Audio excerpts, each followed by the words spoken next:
Hey guys, welcome back to my channel. I just wanted to come on and share with you guys a word from God that he gave me on yesterday, and it is called restoration, redemption, recompense. And then for the subtitle, it's called the court has ruled in your favor. And I'm going to be reading from 2 Kings chapter 8. And I'm just going to give you guys some background information. It's about the prophet Elijah told this woman to go and live in the land of the Philistines for 7 years because God had declared a drought in their land. So she went and she stayed in the land for 7 years. And she came back to, basically appeal for her land back. And that's where God started speaking to me. He said this word is for someone who feels like they've been on this journey with God, and God just basically led them to an empty place or to a barren place or to a dry place. And then God wants you to know that your case has come before him in heaven, and he said that he's ruling in your favor. He says that he's ruling in your favor. And he said restoration, redemption, and recompense. The court has ruled in your favor. God says that he's settling your case today. So I wrote some notes down, you guys, and I'm just gonna share with you. Oh, let me tell y'all about this note that I wrote to God like the day before, where I just basically was, telling him how I felt. And I wrote these notes before God even gave me this word. Like this is how I was feeling the day before. So the title of my note is Balance the Scales, O God. Justify me, bring me peace. Show me the work of my hands. Bring forth my fruit, God of the harvest. Show me the fruit. You said those that sow in tears will reap in joy. Come unto me. Okay, it said, well, joy, come unto me. You're the God who sees all. Give me recompense, what's due to me. It's my time, it's my season. You will reap a harvest if you don't faint. They that wait upon the Lord won't be put to shame. I waited, I believed. Deliver me, vindicate me, oh God. Don't let my plea go unheard. So y'all, and then the very next day while I was at work, y'all, I did a couple crossword puzzles, and then I finally just opened up my Bible, and it fell to this page, 2 Kings chapter 8, and I knew that God was speaking.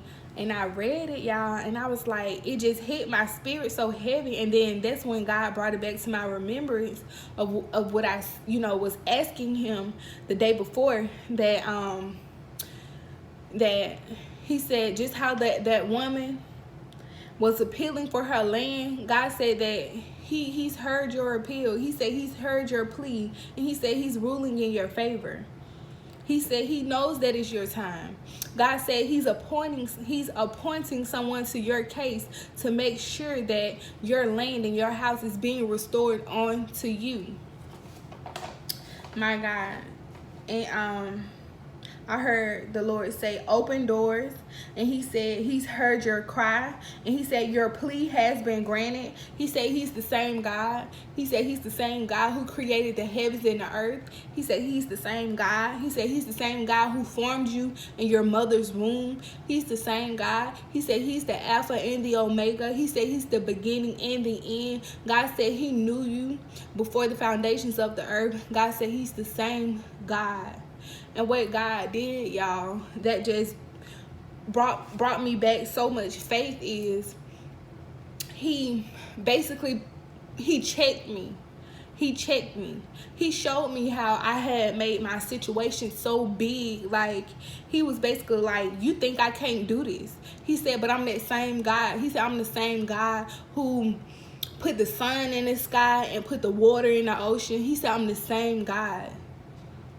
He said, how dare you underestimate me? He said, that thing that you're asking me for is a small thing. But he said the reason why it seems so big is because how you just magnified it. And he said, you're making that situation bigger than me. He said, you think that I can handle all of your problems? He said, I can change your whole situation instantly. But he said, it's your lack of faith. Y'all, I have to share with you guys how last year on my birthday, so it was August 28th, 2019, y'all, I prayed and I was like, God, like, give me a birthday gift from you. So I prayed this prayer, like asking God to give me a birthday gift. So, you know, my birthday came and like the day was almost gone, y'all. And then like just towards the end of the day, as the sun was going down, y'all, like the sunset was hot pink. Like, oh, let me tell y'all, it was the most beautiful sunset I ever seen, y'all. Like, I was like, jaw dropped. Like, I was like, God is such a creator, you know? Like, it was like beautiful. I'd never seen the sunset like it before. And then God reminded me of the prayer that I prayed, and I asked for a birthday gift, and God said, this is it. He said, this is for you. So yeah, I know like probably everybody, you know, in the whole world probably seen that sunset, but on that day it was very personal to me. So God just basically, he said he's going above, beyond. He's doing more than you can ask for or imagine, y'all. I could never have imagined God giving me a supernatural sunset. Never. But on my birthday, y'all, it was just the most beautiful thing I ever seen in my whole life. But God was just reminding me of how superior he is. God said, I'm the same God who created that sunset. He said that the situation that you're dealing with is a small thing to me. He said, put it back in order. He said, put it back in order. He said, remember who I am. And that's the same way how he told Abraham. He said he was talking to Abraham and telling him how he gonna bless him. I'm gonna do this for you. I'm gonna give you this. But Abraham said, you know, but I don't have no kids. Everything I have is going to my oldest servant. And God said, that's a lie.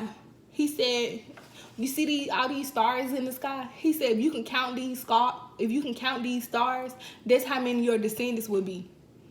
Jesus, I don't know who you are, but probably the whole world seen them stars, y'all. But on that night, it was personal to Abraham. Them was Abraham's stars.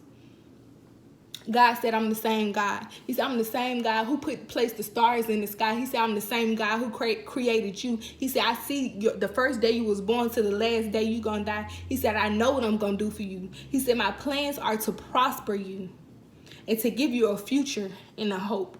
He said, in the same way with Noah, when God showed Noah the rainbow, that's Noah's rainbow. That rainbow was personal to Noah. That rainbow is a promise to Noah that he would never flood the earth again. How many of y'all know that Noah probably had PTSD? Every time it rained, he get paranoid because the last time God made it rain, he flooded the whole earth. How many of y'all can relate to that?